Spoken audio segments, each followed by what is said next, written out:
बहुत बहुत स्वागत है आपका गुरुकुल जॉब न्यूज़ में। देखिए, जब से उज्ज्वला वाला रिजल्ट आया हुआ है, मतलब उज्ज्वला वाला फैसला हुआ है, तब से टेलीग्राम ग्रुप के ऊपर लोग एक दूसरे में, यूट्यूब वीडियो के ऊपर लोग एक दूसरे के ऊपर इल्ज़ाम लगा रहे हैं कि आपके नंबर कम हो गए, बढ़ गए। और जो चंदा चोर हैं, ठीक है, वो तो ज़्यादा ही इसमें एकदम शामिल हो गए हैं। देखिए, तीन चीज़ों के ऊपर स्पष्ट बात करेंगे इसमें, इसके अलावा कुछ भी बात नहीं करने वाले हैं। पहले बात तो हम करने वाले हैं चंदा चोर। ठीक है, इनका क्या एक्टिव हो गए हैं, क्यों एक्टिव हो गए हैं, ठीक है। बाकी जो इनके पीछे जा रहे हैं उनको जरूर पछताना पड़ेगा, उसका मैं रीजन भी दूंगा इसमें। और बाकी जो कोर्ट केस चल रहा है, कोर्ट केस में देखिए एकदम जो डिटेल चीज़ें बताऊंगा, विथ फैक्ट विथ प्रूफ के साथ चीज़ें बताऊंगा। ऐसा नहीं है कि कोई भी चीज़ अपने से बोलूंगा, जो भी चीज़ें बोलूंगा विथ प्रूफ बोलने वाला हूँ। और आपका जो सबसे बड़ा क्वेश्चन है कि सर अभी इसकी डीबी चल रही है, 4-5 तारीख तक डीबी इसकी कंप्लीट हो जाएगी, तो इसका जो रिजल्ट है वो कब तक हमें देखने को मिल सकता है। देखिए, हालांकि मैंने इसके पहले वाले वीडियो में बता रखा है, तो इसमें और मैं क्लियरिफाई करने वाला हूँ। और बाकी इसकी ज्वाइनिंग कब तक पॉसिबिलिटी है, ये सारी चीज़ों के ऊपर डिस्कस करने वाले हैं। तीन टॉपिक आपको यहाँ पर डिस्कस करने वाले हैं, काफ़ी डिटेल के अंदर डिस्कस करने वाले हैं। तो चलिए इस चीज़ को शुरू करते हैं बिना टाइम को वेस्ट किए हुए।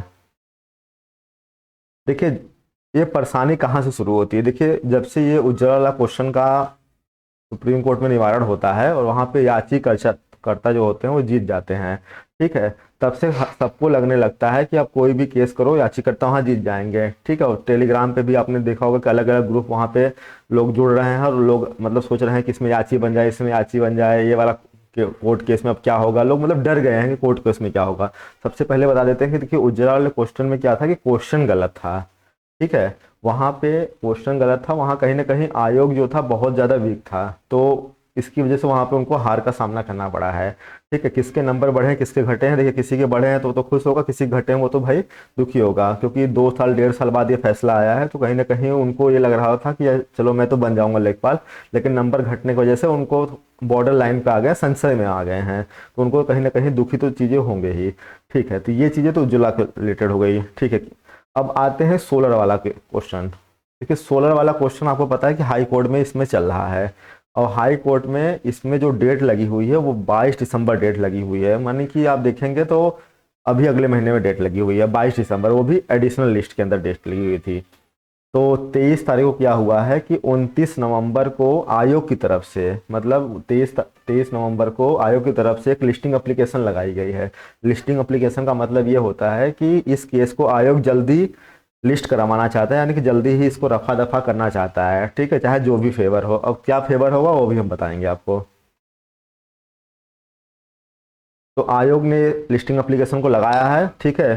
तो कहीं ना कहीं 29 नवंबर को आपका लिस्टिंग एप्लीकेशन की सुनवाई होने वाली है। इसमें एकदम क्लियर क्लियर हो जाएगा कि आपका जो डेट है वो कब लग रहा है। अगर 29 तारीख को लिस्टिंग एप्लीकेशन की सुनवाई हो जाती है, ठीक है, तो ये जो आपका दिसंबर का पहला यानी कि 10 तारीख तक आपकी इसकी एप्लीकेशन की जो आपकी जो केस चल रहा है उसकी हियरिंग आपकी आराम से हो जाएगी, इसमें कोई दिक्कत वाली बात नहीं होगी, ठीक है। तो इससे ये पता चलता है कि आयोग कहीं ना कहीं रिजल्ट देने के पक्ष में है, तभी उसने लिस्टिंग एप्लीकेशन लगाया। अगर उसको लेट करना होता तो कभी भी लिस्टिंग एप्लीकेशन लगाता ही नहीं, ठीक है। दूसरा जो सबसे बड़ा वो है रीजन है, वो सीएम ऑफिस से दबाव है, क्योंकि लगातार सीएम ऑफिस की तरफ से भी ये आ रहा है कि इस वैकेंसी को जल्द से जल्द कंप्लीट कराइए, क्योंकि हमें चुनाव के अंदर जाना है और चुनाव में हमें कहीं ना कहीं चीज़ों को दिखाना है। वहाँ पे आपको ये वैकेंसी आपको देखने को मिल जाएगी, उसके बाद आपकी वीडियो वाली भी वैकेंसी देखने को मिल जाएगी उसी टाइम पे।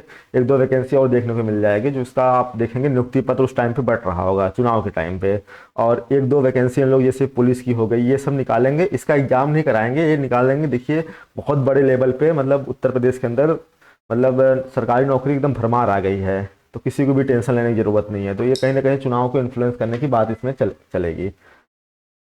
बाकी देख लेते हैं आगे। चुनावी वैकेंसी इसको बनाने की मुद्दा होगी। फिर उसके बाद जो मेन रीजन है ना, जो सबसे बड़ा मुझे जो जेन्यून रीजन लगता है इस वैकेंसी को कंप्लीट कराने के लिए, वो है लेखपाल संघ की मांग। उनका लगातार मांग आज से 1 से 1.5 साल से ज़्यादा दिनों से हो रहा है कि लेखपाल की भारी कमी है। एक एक लेखपाल के ऊपर 10-10 गाँव, 15-15 गाँव हैं, तो उसको निवारण करने के लिए लेखपाल की जल्दी से जल्दी इसको फुलफिल किया जाए, ठीक है। इसमें लगातार यूपी परिस्थిति भी तेजी से काम कर रहा है। अब ये विवाद कहाँ से शुरू हो रहा है ये देख लेते हैं। एक तो जो सोलर वाला पंप है उसमें क्या क्वेश्चन था, आप पहले अपने स्क्रीन के ऊपर देख रहे होंगे। ये क्वेश्चन मैं आपको एक बार बता भी देता हूँ। देखिए, वीडियो थोड़ी लंबी होगी, लेकिन बिल्कुल जेन्युइन फैक्ट के ऊपर मैं बात करने वाला हूँ, मैं फालतू की वीडियो नहीं बनाता हूँ। सोलर फोटोवोल्टेइक सिंचाई पंप योजना के तहत छोटे और सीमांत किसान, ठीक है, केंद्र सरकार की सब्सिडी के अलावा, यानी कि जो राज्य सरकार देती है, क्योंकि केंद्र सरकार को इसमें हटा देना है, 1800 वाट 2 HP, याद रखिएगा 1800 वाट और 2 horse power. Surface solar pump, कौन सा सोलर पंप है ये? सरफेस सोलर पंप है, एकदम बिल्कुल लाइन टू लाइन। देखिए इसका मैं प्रूफ दिखाने वाला हूँ, क्या आंसर इसका होगा। सरफेस सोलर पंप के लिए कितने अनुदान के पात्र, यानी कितना ज्यादा, कितना पैसा कौन देगा? राज्य सरकार देगी इसमें, क्योंकि यहाँ बोला है केंद्र सरकार की सब्सिडी के अलावा, मतलब इनको छोड़ के राज्य सरकार इसमें कितनी सब्सिडी देगी, ये वाली बात हुई है। 2 HP कौन सा है? Surface solar pump. ठीक है, अब इसका जो आंसर आयोग ने माना है वो 45% माना है। ठीक है, अब बच्चे 30%, कुछ बच्चों ने माना होगा, कुछ बच्चों ने 45 माना होगा, तो 30% वाले को वो 30% क्यों गए हैं, तो उसका भी मैं रीजन यहाँ बताने वाला हूँ। सबसे पहले देख लेते हैं 45% किस विभाग पे आयोग ने माना है। इसके लिए सबसे पहले आपको जाना पड़ेगा यूपी की जो कृषि विभाग की वेबसाइट है। देखिए हम यहाँ पे आ गए हैं, यूपी की जो कृषि विभाग की वेबसाइट है, यहाँ पे आप देख रहे होंगे, यहाँ पे कृषि विभाग उत्तर प्रदेश। यहाँ पे जब आप ऑफिशियल वेबसाइट है, ये भी नहीं कोई थर्ड पार्टी वेबसाइट है, यहाँ पे आप देखेंगे तो इस चीज़ को देखिए आप, ये 2015 के आसपास योजना चालू हुई है 1800 वाट वाली। यहाँ पे जब नीचे आएंगे अनुदान के अंदर, तो यहाँ राज्यांश के अंदर यहाँ पे देखिए 1800 वाट, इसको मैंने यहाँ जूम करके लिखा हुआ है, तो इसको देख लेते हैं। देखिए इसी चीज़ को यहाँ पे कॉपी करके लिखा हुआ है कि 1800 वाट, यही क्वेश्चन में दिया हुआ है, देख लीजिए एक बार फिर से। 1800 वाट, ठीक है, 2 HP सरफेस सोलर पंप, ठीक है, एकदम सेम लाइन है। और इसके अलावा चाहे 3000 वाट का हो, 3 HP समरसेबल सोलर पंप, दोनों के लिए संयंत्र के मूल्य का 45%, देख लीजिए ध्यान से, मूल्य का 45% अनुदान राज्य सरकार द्वारा किया जाएगा, यानी कि बिल्कुल सही आंसर है।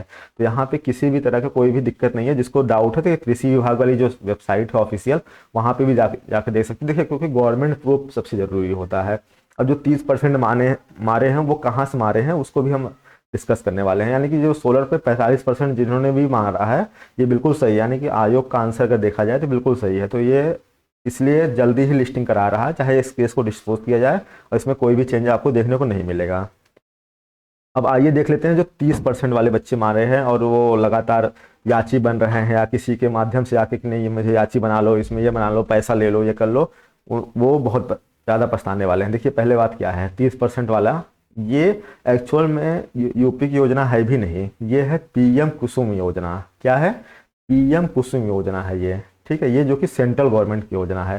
अब क्या है PM कुसुम योजना, थोड़ा सा इसको देख लेते हैं कि ये प्रधानमंत्री किसान ऊर्जा सुरक्षा और उत्थान महाअभियान है। ठीक है, PM कुसुम योजना 2019 में, मतलब ये आपके जो रिन्यूएबल एनर्जी मिनिस्ट्री है उसने शुरू किया था। उसके बाद यहाँ पे कुछ चीज़ें दिया हुआ है कि ये सौर ऊर्जा संयंत्रों का उपयोग करके, ना कि सिर्फ पंप के लिए नहीं है, ये सिर्फ पंप के लिए नहीं है, पंप प्लस और भी जितने भी आपके सोलर, जितने भी आपके संयंत्र हैं, यानी कि जितने भी आपके इक्विपमेंट है उनके लिए योजना है।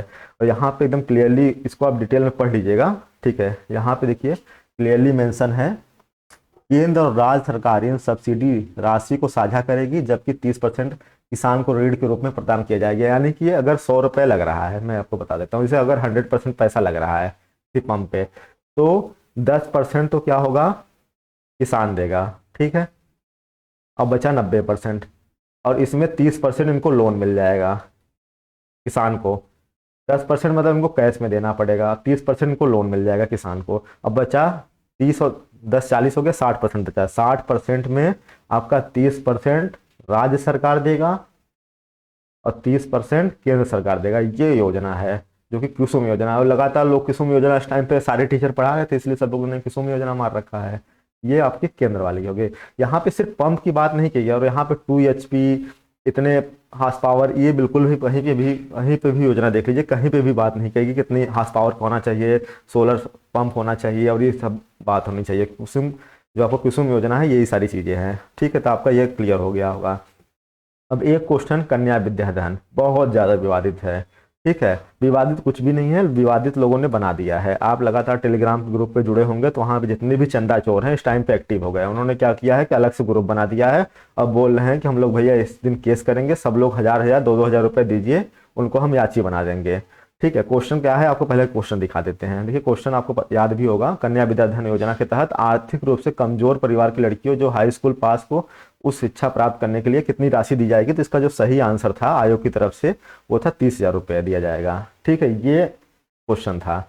अब ये केस ऐसा नहीं कि पहली बार हाई कोर्ट के अंतर्गत जा रहा है, ये केस पहले भी जा चुका है। वहां पे बिल्कुल बुरी तरह से इसको निगलेक्ट कर दिया गया, यानी कि देखते ही इसको खारिज कर दिया गया केस को, जिस केस में कोई भी दम नहीं है। तो जो कन्या विद्याधन के ऊपर जाके चंदा चोरों को पैसा दे रहे हैं, तो पहले बात इनसे अलर्ट रहिए, ठीक है। आपको रिजल्ट चाहिए, ना कि इनके तहत जाके ये लोग क्या है वैकेंसी फंसाने वाले लोग हैं। इनका कहीं ना सिलेक्शन होता है, नहीं कुछ होता है। हाँ ये है कि कुछ लोग ऐसे आ जाते हैं और कुछ लोग अच्छे बच्चे होते हैं जो उनके इन्फ्लुएंस में आ जाते हैं। और यूपीएसआई वाले केस में देखा होगा, वहाँ पे लोगों ने 70 लाख 80 लाख रुपए इनसे कमाए हैं चंदा चोर के नाम पे, ठीक है। तो आप इसमें सहभागी मत बनिए, क्योंकि इसमें ऑलरेडी बहुत ज़्यादा पैसा जा चुका है, पैसा समय सब कुछ जा चुका है। आप इसमें बिल्कुल सहभागी मत बनिए। और ये केस बिल्कुल भी एक्सेप्ट नहीं होने वाला, अगर ये चले भी जाते हैं ना तो एक्सेप्ट नहीं होगा, क्योंकि एक बार पहले से रिजेक्ट हो चुका है। अगर किसी केस अगर एक्सेप्ट भी हो जाता है ना, तो फाइनल हियरिंग में देखिए आराम से याचिकाकर्ता जो जितने भी हैं वो हार जाएंगे, में कोई भी डाउट नहीं है। तो आप इन चंदा चोरों से दूर रहिए, मेरा तो यही कहना है, क्योंकि सबको इस टाइम पे मिल के कोशिश करना है कि जल्द से जल्द रिजल्ट आना है, ताकि आपकी ज्वाइनिंग इलेक्शन के पहले हो सके। अगर इलेक्शन के बाद ये मुद्दा जाता है तो आप मान के चलिए कि आपको 1-2 साल और लग जाएगा, इसमें कोई भी डाउट नहीं है। अब आइए देख लेते हैं रिजल्ट के ऊपर क्या है। देखिए मेन जो केस फंसा हुआ था वो उज्ज्वला वाला फंसा हुआ था, तो उज्ज्वला वाला का ऑलरेडी केस डिस्पोज हो चुका है, निवारण उसका आ चुका है। तो इसमें अब कोई भी केस ऐसा नहीं है जो कि इस रिजल्ट को रोक सकता है, ठीक है। और बाकी जो सोलर वाला है, तो ऑलरेडी ये आयोग उस पर कोशिश कर रहा है कि इस पर निवारण करा ले। बाकी अगर लिस्टिंग एप्लीकेशन की सुनवाई नहीं भी हो पाती है, तो इस केस में ऐसा कोई दम नहीं है, तो वो रिजल्ट जारी कर देगा और उसके बाद में उसको डिस्पोज करा लेगा। बाकी देखिए डीबी अभी चल रही है, लिस्ट दिसंबर की आपकी लगभग पहले वीक तक डीबी आपकी कंप्लीट करा ली जाएगी। उसके 15 दिन तक आपको मौका दिया जाता है, कोई भी डॉक्यूमेंट अगर आपके पास नहीं है तो उसको जमा करा लीजिए, यानी कि 20 दिसंबर के पहले तो रिजल्ट नहीं आएगा। तो उसके बाद आप 20 दिसंबर के बाद रिजल्ट की जो है एक्सपेक्टेशन लगा सकते हैं। और 15 जनवरी के पहले, ऐसा मैं क्यों बोल रहा हूँ, क्योंकि सचिव जी का भी लगातार बयान आ रहा है, जो भी लोग उनसे मिलने जा रहे हैं वो लगातार कह रहे हैं कि देखिए हम दिसंबर लास्ट में या जनवरी स्टार्टिंग में आपका रिजल्ट किसी भी हालत में हम दे देंगे। तो पूरे मूड में है। और आयोग जो सचिव जी उनका प्रमोशन भी होने वाला है, तो कहीं ना कहीं वो भी एक इतनी बड़ी वैकेंसी को अपने मतलब हिस्से में लाना चाहते हैं कि हम इसका रिजल्ट देखे जा रहे हैं। वो नहीं चाहते हैं कोई दूसरा सचिव आए उसका रिजल्ट दे, तो वो जरूर इसका रिजल्ट जरूर देखे जाएंगे। एक रीजन और भी है, इलेक्शन होने वाले हैं, आचार संहिता लगने वाली है, तो कहीं ना कहीं चुनावी वैकेंसी ये बनने वाली है। तो वहाँ पे इसको दिखा के, ये वाला हो गया, वीडियो वाला हो गया, और भी जितने भी होंगे, उसके बाद पुलिस का कुछ नया आपका वैकेंसी आ जाएगी और उसको दिखा के एकदम हल्ला कर दिया जाएगा कि बहुत सारी वैकेंसी यूपी में बढ़ रही है। तो इसको कहीं ना कहीं चुनावी इन्फ्लुएंस बनाने की बात इसमें चलेगी। ये तो आपकी मैंने बता दिया रिजल्ट की। बाकी ज्वाइनिंग की बात कर लेते हैं। देखिए किसी भी हालत में ज्वाइनिंग आपकी इलेक्शन के पहले हो जाएगी। तो इलेक्शन तो अभी अप्रैल में होगा, क्या आपकी ज्वाइनिंग अप्रैल में होगी? बिल्कुल भी ऐसा नहीं है। उसके पहले ही 2 से 3 महीने पहले ये लोग ज्वाइनिंग लेटर बांटने वाले हैं मंच के ऊपर, और वहाँ पे खूब फोटो वगैरह खिंचा के फिर उसको खूब सोशल मीडिया और जितने भी न्यूज़ चैनल हैं वहाँ पे खूब सर्कुलेट किया जाएगा। तो होली के पहले आपकी ज्वाइनिंग जो मुझे लगता है वो मिल जाएगी। बाकी आपको क्या लगता है आप कमेंट सेक्शन में लिख सकते हैं। तो बाकी जो मुझे एग्जैक्ट लगता है वो है आपकी फरवरी में आपकी इसकी ज्वाइनिंग करा ली जाएगी, जो कि पूरी तरह से संभव है, कोई भी इसमें दिक्कत नहीं आने वाली है। ये मैंने आपको बता दिया। कोई भी डाउट अगर इससे रिलेटेड है तो आप कमेंट सेक्शन में लिख लीजिएगा। टेलीग्राम वाला जो चैनल है वहाँ पे आप ज्वाइन हो जाइए पर्सनल कोई डाउट पूछने के लिए, तो वहाँ पे मैं बता दूंगा, आप डीएम कर लीजिएगा, वहाँ पे सारी चीज़ें आपकी क्लियर हो जाएंगी। मैंने सारे ही मुद्दे के ऊपर बात कर लिया है। चंदा चोरों से आपको बहुत ज़्यादा सावधान रहने की ज़रूरत है, ठीक है। कोर्ट केस का क्या क्या चल रहा है एकदम डिटेल के अंदर बात किया है, विथ फैक्ट बात किया है, रिजल्ट ज्वाइनिंग के ऊपर विथ फैक्ट बात किया है। कैसा लगा है वीडियो जरूर बताइएगा, चैनल को जरूर सब्सक्राइब कर लीजिएगा ऐसी ऑथेंटिक खबरों को पाने के लिए। चलिए आपसे मिलते हैं नए वीडियो में, तब तक के लिए जय हिंद, टेक केयर।